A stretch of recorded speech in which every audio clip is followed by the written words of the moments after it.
All right, everyone. What's going on? Kevin, how's it going? Great to see you. Very happy to hear that you're not driving. Oh man. I always worry so much about people. I mean, obviously not you specifically, but just like people that text and drive and all that kind of stuff. Like, oh my goodness, it's like it's so dangerous. Love to talk about EV mucks and ideas on hospitality. Yeah, since you're in the industry, absolutely. That would be fantastic because yeah, I mean yeah, love to love to hear your thoughts. I wonder see okay, let me just start off too by saying, one of the questions that I wanted to ask you guys is what kind of like what is it you would love to see on these live streams in terms of the process that I'm doing here of trying to build this company and growing? Because I mean, I have my own ideas of the things I could do, but I also want to make it like have some value as well too, and not just me maybe blabbering on too much or stuff that doesn't really make any sense. So one of the ideas I had along those lines is wouldn't it be cool if every week it was some type of, again, not as in depth as like a podcast, but having a guest or two or whatever coming on, and then we can just go back and forth, and it could be like your top 3 tips in business on a specific like topic or something like that. I don't know. I was just thinking of something like that. That might be kind of cool. I don't know. Let me know what you guys think. Because Kevin, you're talking about some ideas on hospitality. So shoot, shoot them my way. But yeah, I mean, obviously, it'd be so much cooler. I think if we can have like face to face conversations. So that's just kind of my thoughts there. But yeah, anyways, as we go on here, let me know. I do have some stuff kind of prepared here for a little bit, and I figured we kind of just go from there. But do put in any comments or whatever, and yeah, we could just go from there. Okay, so let me just very quickly, as any comments come in, I'll just throw this up right now. I just have a few slides here to go over what I kind of want to talk about, and I did put it in the description. I think in this video is that I think I made just a little bit of a mistake in terms of my thinking of how to get to where we want to go, and of course that's to reach to the skies in terms of what we want to do for Pixel Media. But on the short term, our number one goal is to get to 15K in revenue. So once we get to that, we can get into getting our own dedicated space. And then when we go from there, we can then the sky's the limit. So it's how do we get to that dedicated space as quickly as possible? And how do we get to that 1500 in recurring revenue or 15,000? So I just want to have here's a quick breakdown of where we are right now. And Rolando, I know you're saying, don't be too forthcoming with the revenue. And there's pros and cons to that. I don't know exactly where I'm going to land on that. But anyways, that being said, the breakdown right now is just under 5,500 is coming a month in dedicated recurring revenue from people that are members of the studio and that are consistently creating content to do their ads, branding, whatever the case may be. And kind of the legacy stuff here is website design development, where we're making $2,700 coming in a month. And I'm not sure what's going to happen with that. I think that's going to keep going. And I think I'd love to find ways to maybe tying that in as well, too. If people are wanting content, but they don't really have a funnel established and maybe they need landing pages or website or what have you to tie that in, that might be something to think about in the future. But that's kind of the breakdown of where we are right now at the 7,100 a month or whatever. So that means we're 7,800 short. And how are we going to get to that? And I think like what I've really been thinking about this past week is really like we have to get members. We got to get more members, and we have to really kind of see what we can do with not pushing, but having people buy add-ons. Because if you get a member, that's fantastic. But if we get them to have add-ons, it's like not having to go out and get new members, right? So it's like upselling in a way, right? But of course, not upselling crap. I want to actually provide value. And the add-ons that I have, I guess I'll put see if I can, let me bring them up on our web page here. Da, da, da. Just in case if you haven't seen it or what have you, just to see kind of what we have for our pricing. So we have our memberships here: basic, growth, and scale. These are monthly memberships based on basically how many hours of studio time you're going to get. And then we have the add-ons, and we have video editing, photography, live editing. So if you want to do a live edit of a podcast episode, where I'm like live switching, that's available. I used to do that just like free of charge, but it is such a pain in the butt to get that set up here in the studio. And it only does 1080. Like it's kind of crazy how in 2026 you can't get dedicated workflows for 4K that are very easy. Like all the stuff for the Blackmagic, like the ATEM mini switcher, they have a 4K switcher, but they don't have like a 4K ISO switcher. And it's like, and then it's also ridiculously expensive. So it's actually harder than I think it should be. So anyways, so that now it's an extra cost if you want to have that.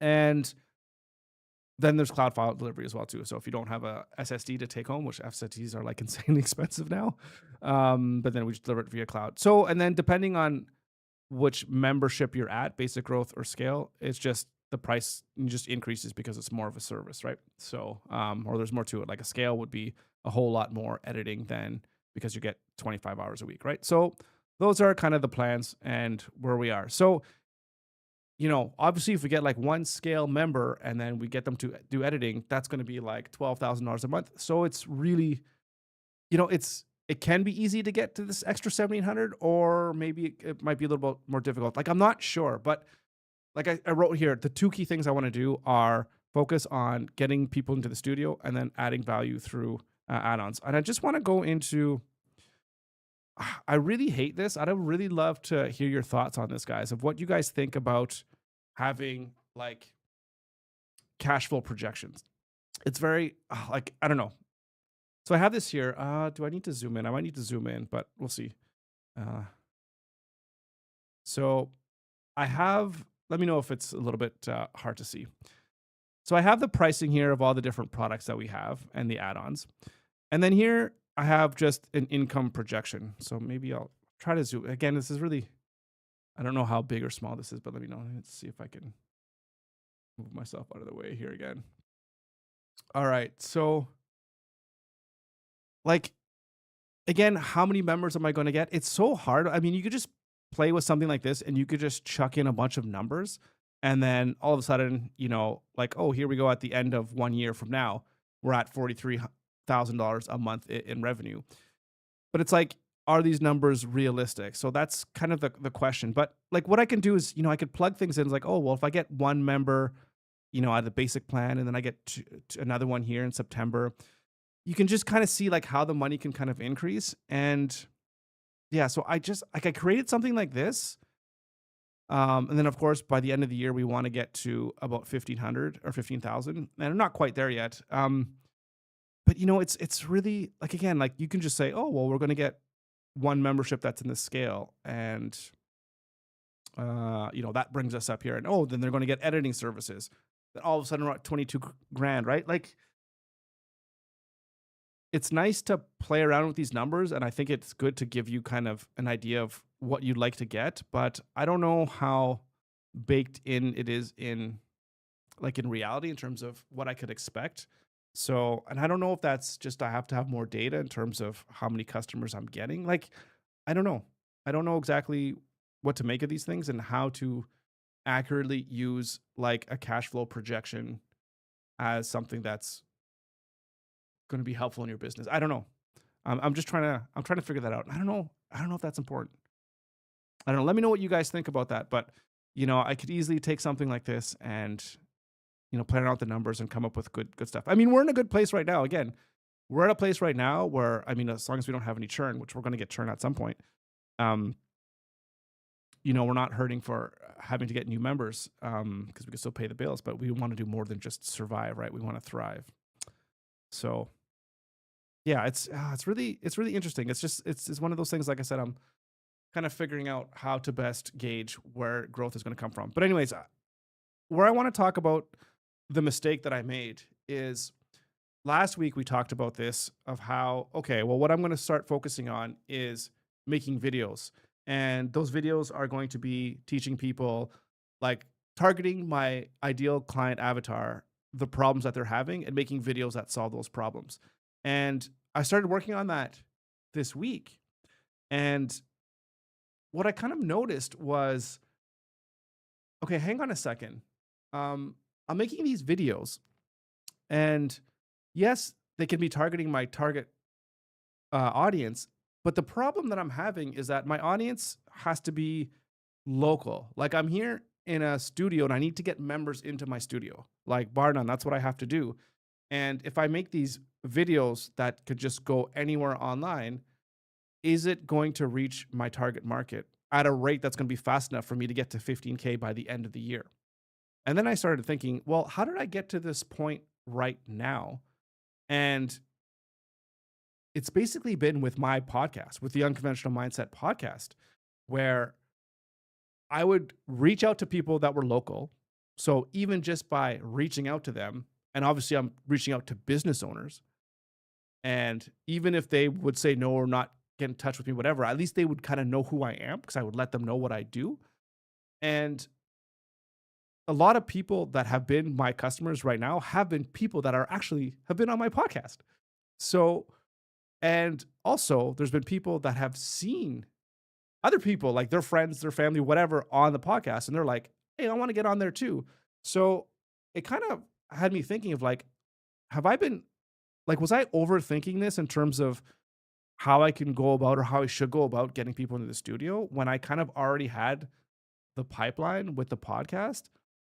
So I was kind of thinking about that, and I'm thinking maybe that's what I should focus on. It's not to say that I'm not going to do videos because I already have some videos laid out and I think they're good to do, but is the avenue my podcast? Because I guess I was thinking, you know, my podcast itself isn't like teaching people how to, be on camera and all that kind of stuff, but it's reaching out to my actual clientele, right? So, and maybe there's a couple extra steps for them to understand and put two to two together that they can use the studio. But I think people are pretty smart and they can understand that, like, hey, the studio's available. So I kind of had that little bit of a flash. I was like, okay, maybe I think that might be the better way to go about it. So, anyways, in terms of what I did last week, so I filmed two videos right here in the studio, and the two videos I shot, I created the script and everything, and I shot number one, how to look and sound natural on camera, because that is again that's probably the biggest thing that I see people that come into the studio. That's the biggest problem that they have is they don't really know how to feel natural in front of the camera. So I think I put together like 10 tips of what they can do to make themselves I think I put it in two categories. Number one, be instantly how to improve instantly. There's a couple of things that you can do, and then also how to improve in the long term. So strategies for getting better day in, day out as you kind of go forth and making content. And then the second video I made was how to be a great podcast guest, and that was for, again, people that just want to go out there to be on another podcast because they just think it's fun, and also for people that want to use podcast or being a guest on a podcast as a way of growing their brand. And I know that this is a thing that people want because people like I mean I get so many emails from people. Some of it's like just AI stuff, just trying to find as many people as they can. But they're like, oh yeah, my boss wants to come on the podcast because blah blah blah blah blah. But then I also talk to people that are wanting to promote themselves and they just want to come on as many podcasts as possible because they know they get content. So those are kind of the two big low hanging fruit videos that I want to put out there. So I have those already filmed. I didn't have enough time to edit them over the weekend, but that's something that I'm going to do. So we're going to throw those out there and we're going to see how they perform. But I think the focus to just tweak a little bit to the podcast and start ramping that back up. And the reason that I also think it's probably the better way to go about it is that I already have people in the pipeline that want to come on the podcast because people are still, again, they're contacting me saying, hey, I'd love to come on your show.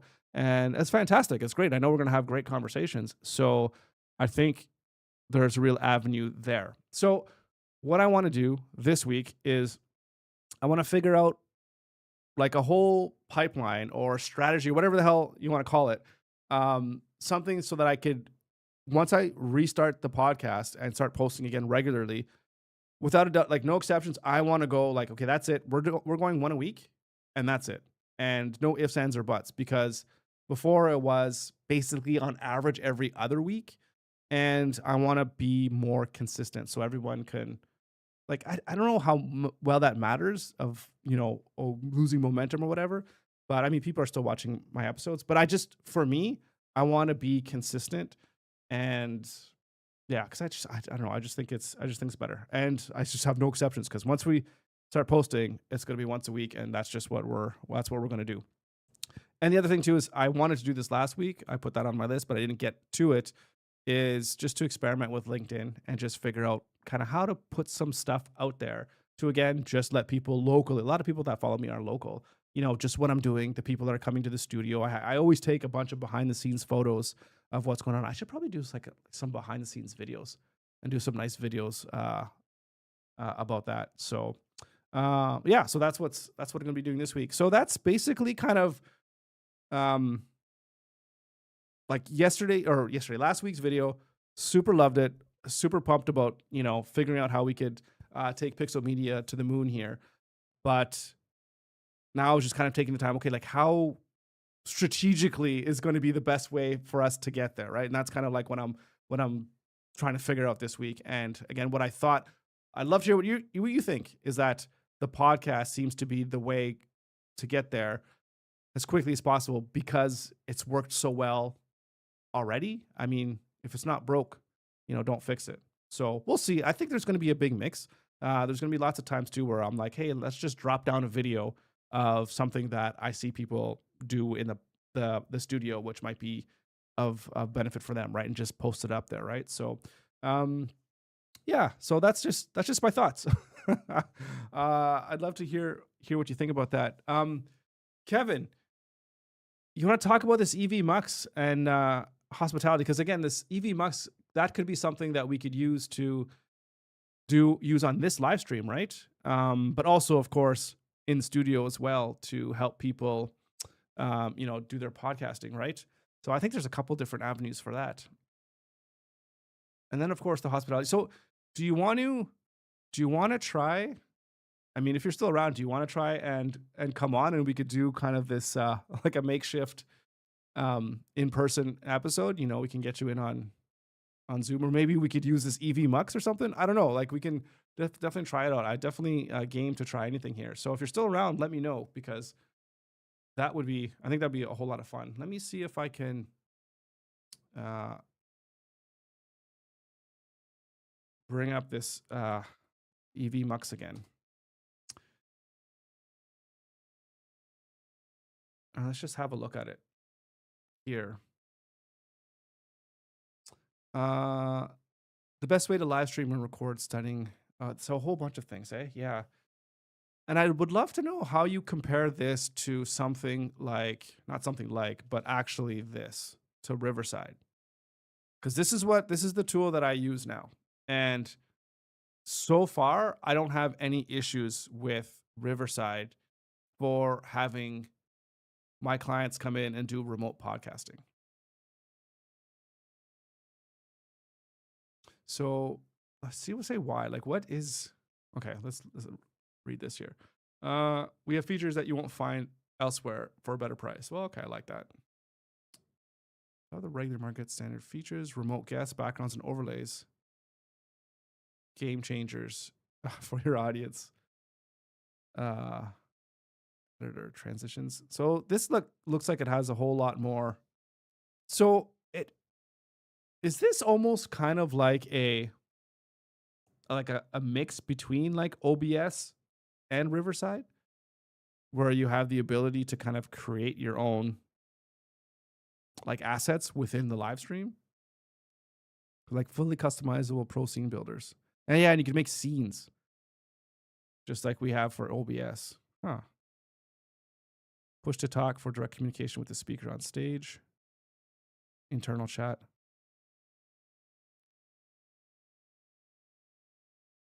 A green room. That's cool. Yeah, so everyone who's not on the live stream or what the show can talk backstage. Cool. Co-host, right? Native animated lower thirds. That's so much nicer than what I have so far on mine, which is just like basic Ninja Chat or something like that, which I'm using on OBS, just a plugin. The one thing I'm thinking about this too as well is not just something that I could use for my clients, but something that I could use for me as well for this live stream. multiple local cameras. Well, see, I already have that with hardware, so I wouldn't want to do that with software, but I mean, it's okay. ISO recording, so that's cool. Collaborate with your teams. So this is it. Okay, let's just see what it says for pricing and like just what you get. All right. This is probably American, I would imagine. 12 screen pre-recorded streams. Okay. 12 full pro scene builder logos, slideshow, multi-stream. Okay, so you can do. We handle the split server side.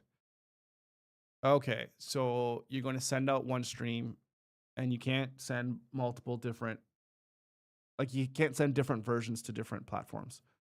So it's all done on their end. Okay, that's kind of like Restream.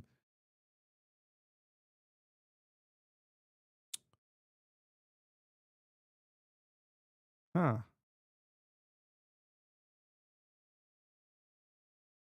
I kind of like this. Does it say? What does it say? I'd love to know. I'd love to know what the use cases are. All right, can I watch a video? Is this going to get like copyright? I don't think so, but let's.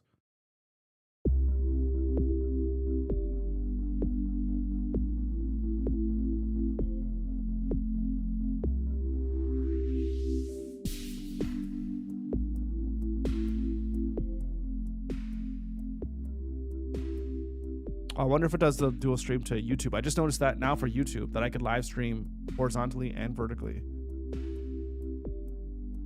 So that's just dual streaming. Okay, I wonder if this feature just came up because that's what YouTube just came up or just released. Yeah, it says new. I wonder when it came out on YouTube. But I didn't click it on. All right. Countdown blast promo. Full screen mode. Okay, Cal, it's not a video. No buttons, no panels, just your content full and clean. Okay, YouTube, new YouTube, ultra low. Yeah, okay, well, you already have that in YouTube right now. Oh, trivia. Okay, that's kind of cool. Then you could like gamify stuff, which is totally cool. Is this a desktop app or is it in the browser?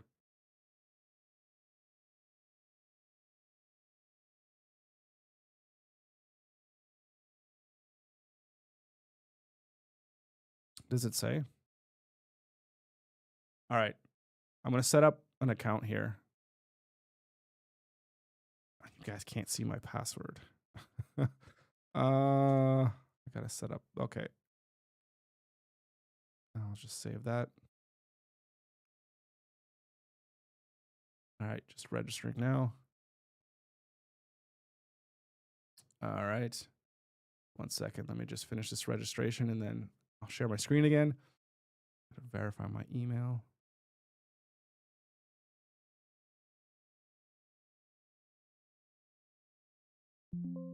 Oh.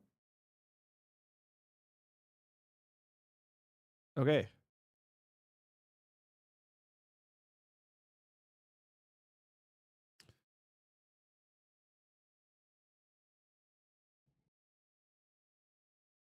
Okay, it's trying to use my camera here. I wonder if I'm going to get into trouble because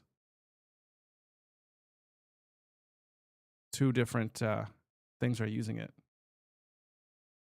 All right, just allow for now.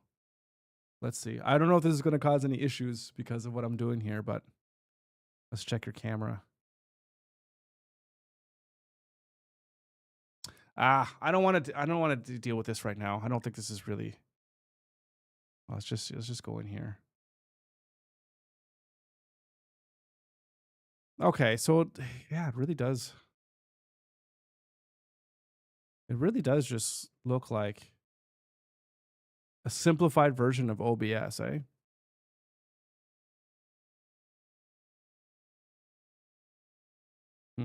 Okay.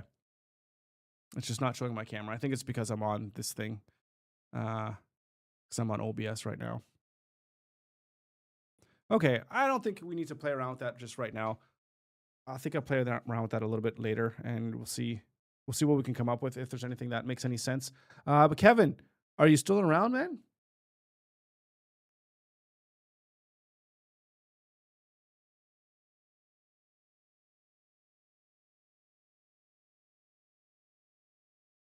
Because I'd love to hear what your thoughts are on hospitality. But I'll reach out to you if you're not around. No worries. But I'll reach out to you to see if we can chat at some point because I would love to you share your thoughts, and I think it'd be so great for other people to hear as well because customer service I think is like it's pretty lacking nowadays in so many like think of the last time you had a positive customer service experience. I feel like it's so few and far in between.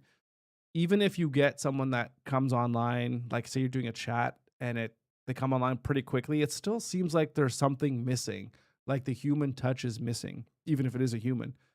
So if you can just go, it's almost like do what people used to do like 15 years ago, you'd be way ahead of the game. And if you really put forth the effort to surprise and delight, then I think people will just never stop talking about you.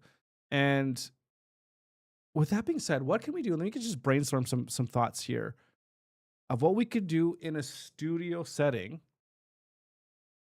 to really surprise and delight people. Like, what is it about our studio space? Oh, what's going on in this thing?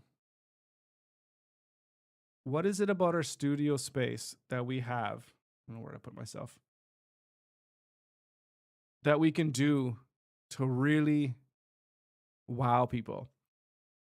Now, one thing that I do, of course, is depending on who it is, I try to find them the drink, like their favorite drink. So make sure they have some nice cool or nice warm drink that they love to have. And snacks as well, whether they like cookies or chocolate almonds or other kind of snacks. I love to have that as well. So, but I think that's easy stuff. And I feel like that's just kind of standard things that you would expect if you go into a studio. But like, what else would blow people's minds? I don't know. I don't know. I mean, I think one of the things could be well, here's something that I know that I love from the Diary of the CEO, Stephen Bartlett, who does his podcast. And I don't know if this would necessarily make sense for the studio, but I think it might. So every guest that comes on his show, I think he used to do this like it'll take like a week or two after he was done, but after they were done their episode. But now, so I guess they'll come in and they'll shoot the episode, and then at the end of the episode when they're leaving, they'll give them a like a almost like a wedding album or just a nice album of pictures of them in the studio, and then they'll write quotes and all these different things of what was said in the episode. So it's like a keepsake that the person can have documenting or just showcasing, hey, the fun time that they had doing the podcast. And I was like, maybe there's something like that that I can do for people that come on to the studio or come into the studio where whether it's I take some behind the scenes video or I just take images of them in the studio and I put together, make a scrapbook of it and then, give it to them. So there's like, this is the fun that you had at Pixel, and then will they enjoy that? Like, I don't know if everyone likes that kind of stuff, right? Like, is it something that guys like? Is it something more that girls would like? Is it something that anybody would like? Is it too cheesy? I don't know. Again, I always think of that episode of The Bear where it's like they have the people that are serving in a restaurant where they're going in and then they're listening to everyone that's talking and they try to get information from those conversations and then deliver on something like there in the moment. Or it's looking at what that person was talking about on social media beforehand.